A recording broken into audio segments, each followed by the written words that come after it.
찾으셨으면 제가 하나님의 말씀을 받들어 읽겠습니다. 아내들아 남편에게 복종하라. 이는 주 안에서 마땅하니라. 남편들아 아내를 사랑하며 괴롭게 하지 말라. 자녀들아 모든 일에 부모에게 순종하라. 이는 주 안에서 기쁘게 하는 것이니라. 아비들아 너희 자녀를 노엽게 하지 말지니 낙심할까 함이라. 아멘. 요즘 저는 말하는 제주어라는 책을 가지고 제주어를 조금씩 익히고 있습니다. 품사별로 참 잘 정리가 되어 있는 책입니다. 제주어는 들을수록 정감이 넘칩니다. 요즘 극동방송에서 5월 27일 전도 대상자 찾는 것을 어떤 분이 제주어로 이렇게 이야기하는 거 여러분 들어보셨습니까? 들을수록 코시롱하고 듬싹하고 배지근한 참 정겨운 맛이 느껴져요. 그런데 이 좋은 제주어를 우리 자녀들은 점점점 사용하지 않고 있어서 제주어가 위기다, 그런 이야기도 들어봤습니다. 사실은 우리 제주 출신인 분 중에도 사용하지 않아서 잊어버린 단어들, 그리고 아예 내 생활 밖으로 밀려져 버린, 잃어버린 단어들, 그러한 언어들이 많이 있습니다. 하나님이 이 세상에 창조하신 두 개의 소중한 기관이 있는데 바로 교회와 가정입니다. 하나님이 창조하실 때 굉장히 심혈을 기울여서 창조하셨습니다. 그리고 하나님이 창조하신 그 소중한 공동체가 하나님의 방식대로 잘 돌아가기 위해 하나님이 주신 매뉴얼이 있습니다. 그리고 그 매뉴얼 안에 보면 이 가정 안에 우리들이 사용해야 할 소중한 하나님의 언어들이 있습니다. 그런데 오늘 이 시대를 살아가는 하나님의 백성 자녀인 우리들의 가정 가운데에 점점 이 소중한 하나님의 언어들이 잊혀지고 잃어지고 있는 현실, 그래서 다시 우리가 이것을 찾아야 되지 않겠는가 하는 말씀을 오늘 함께 돌아보고자 하는 것입니다. 제주어가 다른 언어에 비해서 짧은 이유에 대해서 어떤 분이 바람 때문이다라는 이야기를 저에게 들려주셨는데 굉장히 설득력이 있더라고요. 육지 것들은 그래요 그러는데, 그래요 하는데 바람이 휙 부니까 그밖에 안 들려요. 그래서 그거를 이래버리니까 그냥 싹 들린단 말이죠. 그러니까 무엇인가를 들어야 되는데 바람 때문에 방해가 되니까 제대로 듣지 못하는 것처럼, 하나님이 주신 소중한 언어가 왜 하나님의 자녀인 우리들의 가정 가운데에 풀어놓아지지 못하는가, 방해하는 중요한 요인이 그 안에 도사리고 있더라라는 것입니다. 하나님이 가르쳐 주신 언어, 하나님의 언어들이 아니라 어느 순간 세상이 가르쳐 준 언어가 하나님의 가정인 우리의 가정들에 침략하기 시작했습니다. 그래서 조금씩 우리의 언어 생활을 점점점 잠식하고 있습니다. 또 하나는 내가 만든 말들이 있습니다. 하나님이 주신 언어가 아니라 내가 만든 언어, 내 부모님을 향해 내가 만들어낸 언어, 내 자녀들을 향해 내가 만들어낸 언어, 내 아내 남편을 향해 내가 만들어낸 언어들이 나도 모르는 사이에 점점점 하나님의 언어를 대체해버린 것, 이것이 바로 우리 가정 안에 하나님의 언어로 풍성하고, 하나님의 언어가 풍성해지면 이루어질 하나님의 나라, 그 하나님의 나라를 우리가 지금 놓치고 살아가는 결정적인 이유다, 이런 이야기입니다. 여러분은 어떻습니까? 여러분의 부모님들에 대해서 여러분이 어떤 언어들을 만들어서 그 언어 안에 부모님을 가다 놓고 계시지는 않습니까? 요즘 많은 사람들이 하는 이야기가 이거 아닙니까? 우리 부모님 사방이 꽉 막혀 고리타분한 분들, 대화하자고 불러놓고는 대놓고 화만 내는 말이 안 통하는 분들, 많은 자녀들이 부모님을 향해 이러한 언어들을 거침없이 쏟아내고 있습니다. 자녀들을 향한 부모님의 언어는 어떻습니까? 아니, 부모가 말하면 듣는 신용이라도 해야지, 듣는 신용도 안 하고 자기들 원하는 대로만 살아? 평생 속만 썩이는 애물단지, 자식이 아니라 왼수지. 이러한 언어들이 부모님의 입에서 자녀들을 향해 쏟아내지고 있는 시대입니다. 아내와 남편은 어떻습니까? 공감이라고는 할 줄 모르는 높은 벽 같은 존재랑 내가 살고 있네. 자기만 위해달라는 이기적인 속물 덩어리야. 이런 생각과 언어들이 부부간에 점점점 틈을 벌리고 위기의 가정을 만들어가고 있다라는 말씀입니다. 이처럼 하나님이 창조하신 가정이기 때문에 하나님의 것들로 채워지면 샬롬, 그리고 충만함으로 가득 찰 우리의 가정이 점점 혼돈해지고 혼동스럽고 나중에는 혼절해버리는 이 가정을 우리가 다시 어떻게 하나님의 생기를 불어넣어 살릴 수 있을까? 잃어버린 하나님의 언어들을 다시 찾을 때에 가능하다. 주님이 오늘 본문을 통해서 우리에게 이 소중한 교훈을 들려주고 계십니다. 먼저 부모님을 향해 자녀들이 다시 찾아야 할 언어가 무엇인가에 대해서 성경은 순종과 공경이라는 언어를 우리에게 말씀해 주고 있습니다. 오늘 본문인 20절 상반절 말씀에 보니까 자녀들아 모든 일에 부모에게 순종하라. 그런데 이 구절이 갖고 있는 의미는 순종이 일시적이거나 상대적인 것이 아니라 지속적이고 절대적인 것이어야 한다라는 의미를 이 문장이 담고 있습니다. 그게 가능하겠습니까? 요즘같이 상대화된 시대에 일시적인 것이 도배를 된 이 세상 가운데 이것이 어떻게 가능할까? 우리는 이 질문에 대해 무엇을 어떻게 하라는 질문보다는 왜 이렇게 해야 하는가라고 물어야 보다 더 중요한 하나님의 교훈에 다가갈 수 있습니다. 이 질문에 대해 이어지는 구절은 이런 해답을 우리에게 들려주고 있습니다. 이는 주 안에서 기쁘게 하는 것이라. 이 말씀이 의미하는 바는 예수님을 주로 고백하는 사람이라면 당연히 부모에 대해서 지속적이고 절대적으로 순종해야 한다, 그런 의미를 이 구절이 담고 있습니다. 내가 예수님을 주님이라고 고백하면서 부모님께 대해서 순종하지 못하면 주님 보시기에 이율배반적인 두 마음을 품은 모습으로 비춰진다, 그런 이야기입니다. 여러분, 예수님이 이 땅에 공생애를 사시는 동안, 아니 그 이전에 어린 시절부터 부모님에 대해, 육신의 부모님에 대해서 친히 순종의 본을 보이셨다는 기사를 기억하고 계십니까? 누가복음 2장에 보니까 예수께서 함께 내려가사 나사렛에 이르러 순종하여 받드시더라. 여러분, 예수님은 누구십니까? 하나님이시잖아요.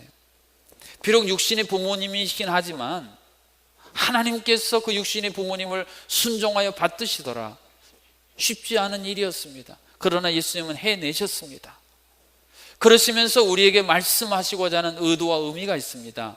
하나님이 나도 해냈다, 너희도 할 수 있다. 내가 했다면 너희들도 그렇게 해야 하지 않겠니? 그런 말씀으로 순종에 대한 언어를 다시 찾으라 말씀하고 계십니다. 우리가 좀 더 자연스럽게 우리의 마음에서 우러나오는 순종을 하려면 공경하라는 이 말씀의 의미를 깨달을 때에 좀 더 자연스럽게 이것이 현실적으로 나타날 수 있습니다.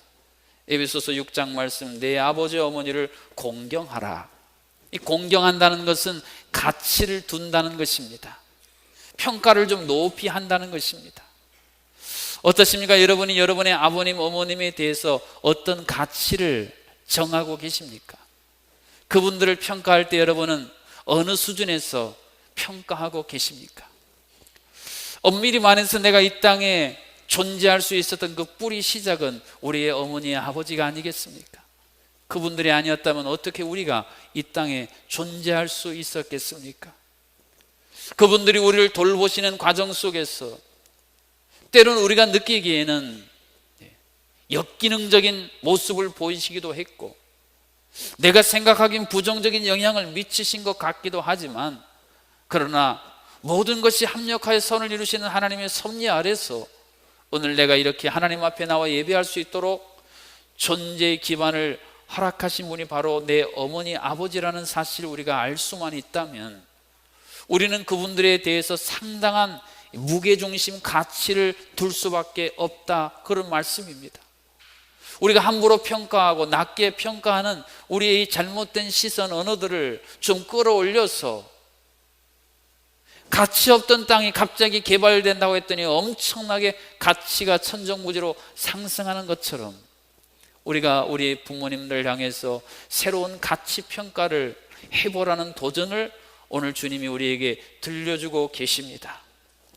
예수님은 죽음의 순간에도 육신의 어머니를 향해서 그 가치를 인정하셨습니다. 요한복음 19장에 또 그 제자에게 이르시되 보라 내 어머니라 하신대. 그래서 사도 요한이 예수님의 육신의 어머니인 마리아를 그때부터 모시게 되었다는 이야기입니다. 내가 죽음이라는 가장 극한 상황에서도 내 육신의 어머니의 가치를 이렇게 인정한 것처럼 너희들도 그렇게 해보면 어떻겠니? 주님이 십자가상에서 외치셨던 이 말씀이 오늘 부모 공경이라는 소중한 하나님의 언어를 잃어버린 우리들의 마음에 메아리치고 있는 것입니다. 왜 우리가 부모님을 향하여 순종과 공경이라는 단어를 다시 사용해야 하는가? 그것은 하나님이 우리에게 보장해 주신 특별한 약속, 축복이 있기 때문이기도 합니다. 이것은 약속이 있는 첫 계명이니, 한번 따라해 보실까요? 약속이 있는 첫 계명이니. 여기서 약속이 있다는 것은 진정한 행복을 누리게 하신다, 그런 의미를 담고 있습니다. 여러분 어떠십니까? 주변을 돌아보면 누가 행복해 보이던가요? 물질이 아주 많아서 평생을 쓰고도 남을 돈을 쌓아놓은 사람이 행복하던가요? 아니면 크고 넓고 쾌적하고 안락한 집에 사는 사람들이 행복하던가요? 아니면 외제 고급 승용차를 몰고 허위호식 산의 진미를 새끼 드시는 분이 행복하던가요? 그런 분들 중에도 불행한 분들이 얼마나 많이 있습니까? 왜 그럴까요? 하나님 인간을 만드실 때에 너희들이 세상에서 행복하려면 적어도 이런 토대, 이런 인프라를 갖춰야 된다, 몇 가지를 창조할 때 이미 우리 안에 내장해 두셨는데, 그 중에 하나가 부모를 향하여 순종하고 공경하는 언어를 사용하는 사람은 자신이 처한 환경과 외부 조건에 상관없이 행복하도록 만드셨다, 그런 이야기입니다. 다시 묻습니다. 여러분 행복하십니까? 아니면 불행하십니까? 혹시 그 불행의 요인 가운데에 내가 내 부모님을 향하여 하나님이 사용하라고 내게 말씀하신 순종과 공경의 언어를 사용하지 않기 때문은 아닌지 돌아볼 수 있기를 주님의 이름으로 축복합니다. 다윗을 기억하십니까? 다윗은 아버지에게 어머니에게 별로 인정받지 못했습니다. 사무엘이 중요한 결정하는데 부르지도 않았어요. 다 부르라고 했는데 가서 양이나 쳐. 엄청난 차별 대우 아니겠습니까? 어린아이의 심정에 소년의 마음이 얼마나 상처가 됐겠습니까? 얼마나 억눌리고 억압받았겠습니까? 그런데도요, 다윗이 사울이 자신을 죽이려고 했을 때 제일 먼저 생각한 게 부모님이에요. 이러다간 사울이 내 부모님 당장 참수하겠다. 그래서 자신도 어려운데 이웃나라 모압 왕에게 자신의 아버님을 맡기는 놀라운 기록이 사무엘상 22장에 이렇게 기록되어 있지 않습니까? 다윗이 거기서 모압 미스베로 가서 모압 왕에게 이르되 하나님이 나를 위하여 어떻게 하실지를 내가 알기까지 나의 부모가 나와서 당신들과 함께 있게 하기를 청하나이다.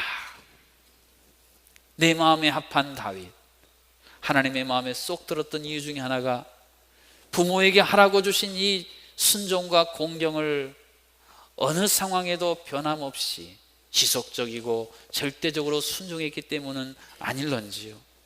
가정마다 정수기에 필터를 우리는 주기적으로 청소합니다. 요즘은 또 공기 청정기 필터도 청소합니다. 그런데 우리들은 왜 우리의 언어는 주기적으로 청소하지 못했어? 하나님이 사용하라고 주신 언어들은 어느 순간 다 막히고 오염되어져 버렸는데 우리가 이것을 필터링하지 못하는 것일까요? 부모님을 향해 우리가 갖고 있는, 사용했던, 지금도 사용하고 있는 이 잘못된 언어들을 깨끗이 씻어내고 순종, 공경, 이 하나님의 언어들을 마음껏 사용하셔서 진정 이 땅의 삶이 행복하고 우리 부모님들이 우리의 그러한 언어 사용으로 말미암아 또 행복하고, 그렇게 부모님을 향해 순종과 공경의 언어를 사용하는 우리를 보는 자녀들이 우리를 또한 순종하고 공경하는 이러한 거룩한 선순환의 대물림이 우리 제주영락의 모든 가정들 가운데 차고 넘치실 수 있기를 주님의 이름으로 축복합니다. 그렇다면 부모님이 자녀를 향해 사용해야 할 하나님의 언어는 무엇일까요? 이것에 대해서 성경은 너엽게 하지 않음과 주의 교훈과 훈계로 양육하라는 말씀입니다. 골로새서 3장 21절 말씀에 보니까 너희 자녀를 노엽게 하지 말지니, 여기서 노엽게 하다는 것은 자녀들이 받을 준비가 안 됐는데 막 억지로 밀어넣고 강요하는 태도를 의미합니다. 자녀들은 지금 동쪽을 바라보고 있는데 고개를 억지로 꺾어서 서쪽을 보도록 만드는 태도를 가리킬 때 노엽게 하다, 그렇게 이야기합니다.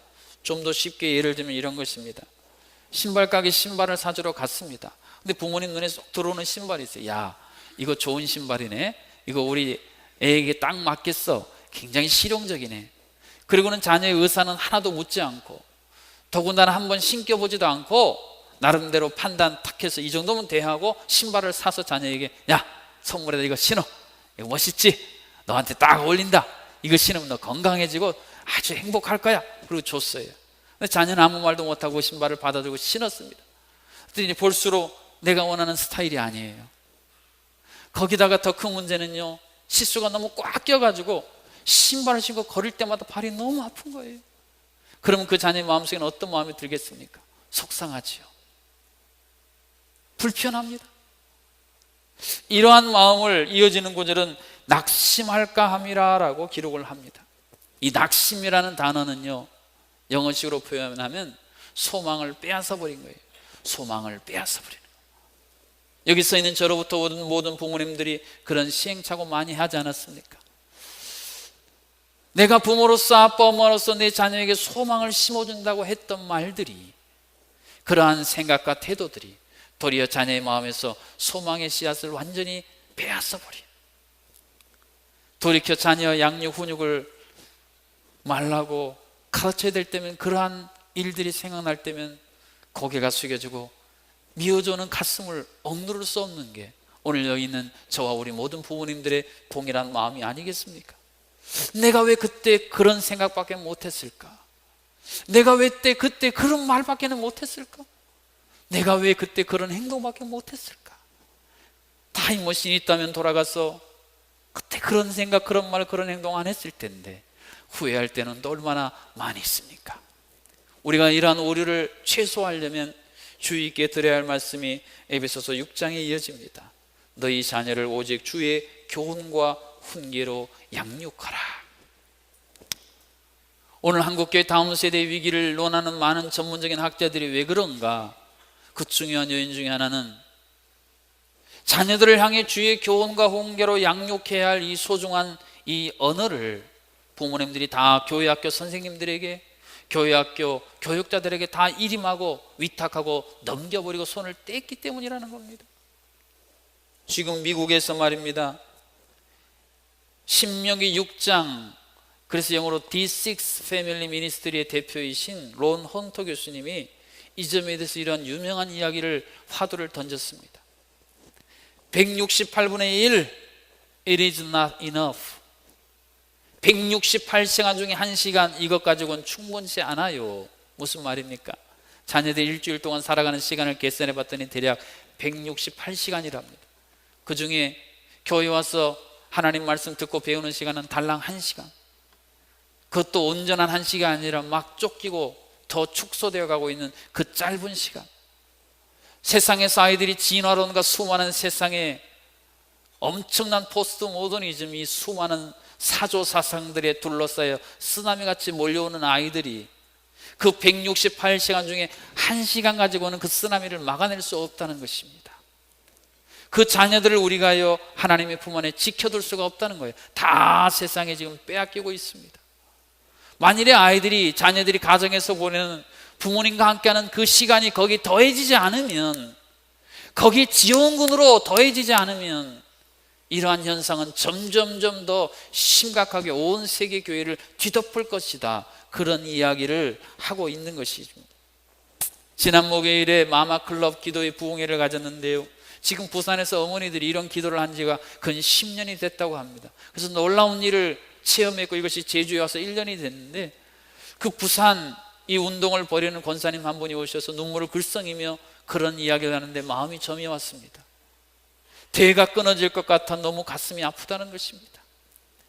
우리 가정과 자손의 대가 아니라 하나님의 영적 자손의 대가 끊어질 것 같아 그것이 현실화되는 게 너무 가슴 아프다고 눈시울을 적시는데 저를 비롯한 참여하는 모든 분들이 함께 공감할 수 있는 충분한 내용이었습니다. 하나님은 신명기 6장 7절에서 그래서 이렇게 말씀하신 것입니다. 들으라, 내 자녀들에게 부지런히 가르치며 이 말씀을 강론하며.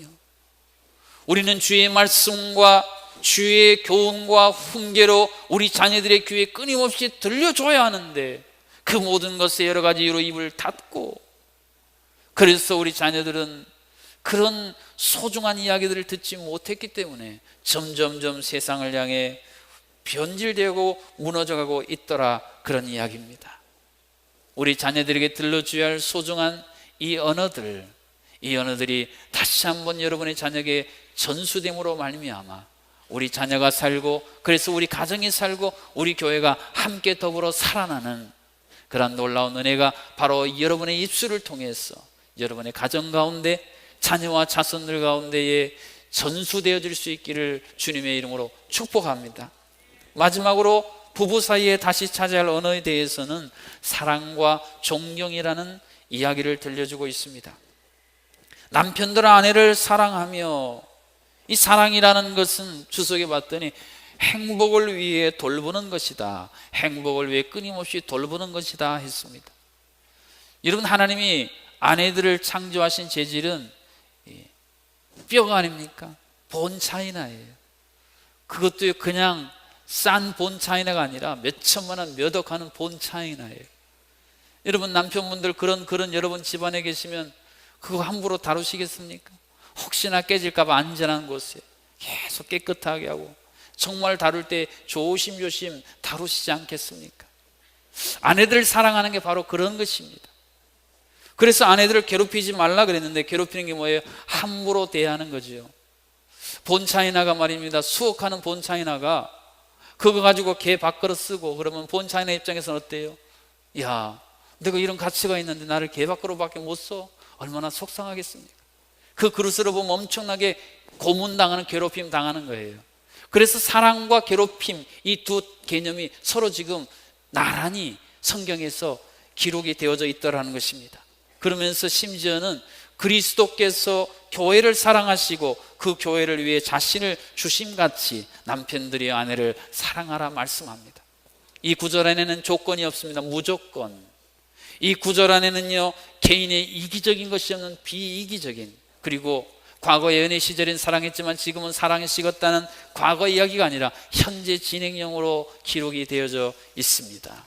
사랑하는 남편 여러분, 여러분의 아내를 본차이나 소중한 가치 있는 보물 다루듯이 다루시는, 그리고 그것을 다루기 위해 필요한 언어들을 아내들의 귀에 마음껏 들려줄 수 있기를 주님의 이름으로 축복합니다. 그럼 아내들은 남편들을 향해 어떻게 합니까? 오늘 본문의 복종이라는 단어와 더불어 에베소서 5장에 보면 존경하라라고 기록해주고 있습니다. 이 복종과 존경은 마음에서 우러나오는 중요한 동기가 있어야 가능합니다. 우리 모두는 잘 알지 않습니까? 립싱크만 하는지 진짜 마음에서 우러나오는 이야기인지 사람은 다 구별을 합니다. 아내들이 남편을 이렇게 중심에서 존경하는 마음이 나오면 그 언어들을 사용하면 부부가 산다, 그런 이야기입니다. 어떤 남쪽에 있는 어떤 한 교회에서 부부 세미나가 있었는데 강사분이, 여러분 남편과 아내를 볼 때 존경할 모습이 하나도 안 보이면 다시 보십시오, 또 보십시오. 존경이란 말이 영어로 리스펙트인데 다시 스펙트 보시면 반드시 존경할 만한 그 모습이 반드시 보여집니다. 하나님이 그렇게 만드셨고 그렇게 부부로 이루어 주셨습니다. 그런데 이 권사님이 남편을 향해 갖고 있는 마음은, 내 남편 잘하는 거 하나도 없어, 내 남편 내 마음에 들게 하는 거 하나도 없어, 늘 그런 언어의 생각 틀을 갖고 있었어요. 그래도 세미나 들어서 찔려서 뭐 남편 존경할 만한 게 있나 찾아봤어요. 근데 어느 날 교회 딱 오는데 남편이 이제 주차위원으로 일하는데 새 가족이 좋은 차를 몰고 왔는데 너무 좁은 이 주차 라인에 주차할 때 쩔쩔매니까 남편이 내리세요 하더니 쫙 핸들 이빠이 꺾어 3개국을 하면서 그냥 한 방에 쑥 넣는 거예요. 내 남편 존경할 거 드디어 찾았다. 내려냈는데 남편에게 그랬답니다. 여보, 당신의 후진 실력은 중국의 후진타오보다 더 대단해요. 그랬더니 남편이 어깨를 펴면서 그럼 난 후진으로 서울까지도 가! 그랬대. 그래가지고 거기서 두 부부가 화해해가지고 잘 먹고 잘 살았답니다. 여러분, 아내가 남편을 존경한다. 부부가 둘이 아니라 하나예요. 결국 내가 높아지는 겁니다. 그래서 성경은 뭐라 그랬습니까? 교회가 그리스도에게 하듯 아내들도 남편을 존경하고 복종해라. 그러면 결국 당신이 높여지는 것이다. 그렇게 말씀하고 있습니다. 하나님께서 우리 가정에 주신 언어들을 잊어버리고 잃어버린 거 내가 다시 찾겠습니다. 내가 다시 말하겠습니다. 우리 가정을 온통 오염시키고 황폐화시킨 부모와 자녀, 부부간 관계를 완전히 황묵해버린 이 세상의 더러운 언어, 오염된 쓰레기 같은 언어들 내가 이제는 내 가정에서 다 쓸어내고 이제 하나님이 주신 언어로 다시 채우겠습니다. 이러한 결단과 실천이 없다면 우리는 하나님의 자녀, 교회인 가정들 안에 세상과 다를 바가 없는 똑같은 세상의 불행한 가정을 반복할 수밖에 없는 것입니다. 여러분, 믿음이 무엇입니까? 믿음은 하나님이 창조시 우리에게 주신 하나님의 언어를 다시 찾아서 풀어놓는 것입니다. 그래서 믿음이 있는 사람들이 가는 그곳에는요, 생명의 언어가 말해지고 그래서 골짜기에 마른 뼈들이 살아 일어나는 것입니다. 그러나 믿음이 없으면 내 언어에 갇혀 살아가요. 하나님이 아무리 이 언어를 쓰라고 가르쳐 주셨는데도 하나님이 이 언어를 쓰면 너도 살고 네 가정도 살고 아내도 남편도 산다고 말씀하시는데 귀를 딱 막고 내가 하고 싶은 언어만을 고집하고 그 언어만을 풀어놔요. 그러니까 그 안에는 생명도 사랑도 존경도 공경도 다 사라져버려요. 마치 보이지 않는 이산화탄소 가스가 집안에 스며들면요, 나중에는 숨도 쉴 수 없을 만큼 질식한 상태가 되는 것처럼 이러한 것들, 이러한 언어들은 결국 모든 사람들을 조금씩 죽여가고 있는 것입니다. 그러나 믿음이 있으면 바벨의 혼돈한 언어가 성령의 임함으로 하나 되는 새로운 언어가 창조된 것처럼 우리 안에 새로운 언어들이 창조되어 움직이기 시작합니다. 오늘 어떤 한 장로님이 저에게 책을 하나 선물해 주셨는데 제목이 참 특이했어요. 가족끼리 왜 이래? 그런 제목이에요. 옆에 보니까 판결문으로 본 우리 시대 혈연 해체와 가족 위기. 가족끼리 왜 이래? 이러한 가족 혈연 관계가 무참하게 부서지고 해체되는 이 시대, 적어도 하나님의 자녀인 예수 그리스도를 머리로 하는 그 몸에 지체된 우리들은 사탄이 그렇게 해체시키고 부서뜨리고 싶은 가정을 지켜야 되지 않겠습니까? 지키는 방법, 하나님이 가정을 만드실 때 사용하라고 주신 그 언어의 매뉴얼을 우리가 잘 익히고 그것을 사용하는 것입니다. 순종과 공경, 노엽게 하지 않음과 주의 교훈과 훈계로 양육함, 사랑과 존경, 이 하나님이 주신 언어들을 통해 다시 한번 무너진 가정들이 살아 일어나고 잃어버린 신락원을 복락원으로 회복하는 이 시대 가정의 생명의 주역들로 살아가실 수 있기를 주님의 이름으로 축복합니다.